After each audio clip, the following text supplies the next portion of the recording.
you. How do you do, ladies and gentlemen? This is Orson Welles. I'm speaking for the Mercury Theater, and what follows is supposed to advertise our first motion picture. Citizen Kane is the title, and we hope it can correctly be called a coming attraction. It's certainly coming to this theater, and I think our Mercury actors make it an attraction. I'd like you to meet them. Speaking of attractions, well, the chorus girls are certainly an attraction, but frankly, ladies and gentlemen, we're just showing you the chorus girls for purposes of ballyhoo. It's pretty nice ballyhoo. But here's some of our real Mercury people. This is the first time you've seen most of them on the screen. Hey, give Joe a little light. Thanks. Now smile for the folks, Joe. Smile. Joseph Cotton, ladies and gentlemen. That's it.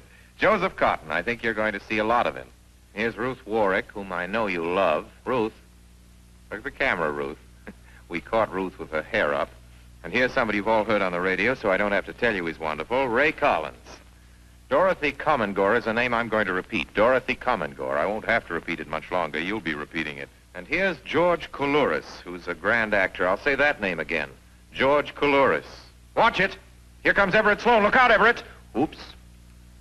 Everett Sloane, ladies and gentlemen, he isn't necessarily a comedian.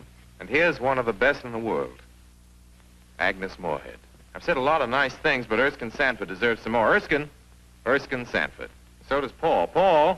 Paul Stewart, everybody. Citizen Kane is a modern American story about a man called Kane, Charles Foster Kane. I don't know how to tell you about him. There's so many things to say. I'll turn you over instead to the characters in the picture. As you'll see, they feel very strongly on the subject. Charles Foster Kane is... Sure, he started the war. But do you think if it hadn't been for Mr. Kane, the United States would have the Panama Canal? Charles Foster Kane is nothing more or less than a communist. Kane, governor.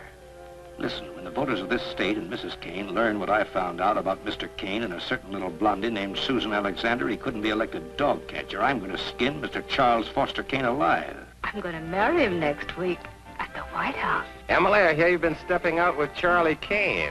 Of course I love him. I gave him $60 million. Well, of course I love him. He's the richest man in America. That's what all the girls say about him at first. But you know, I can't help but admire him. He's crazy. He's wonderful. Ladies and gentlemen, I don't know what you'll think about Mr. Kane. I can't imagine. You see, I play the part myself. Well, Kane is a hero and a scoundrel, a no account and a swell guy, a great lover, a great American citizen, and a dirty dog. It depends on who's talking about him. What's the real truth about Charles Foster Kane? I wish you'd come to this theater when Citizen Kane plays here and decide for yourself.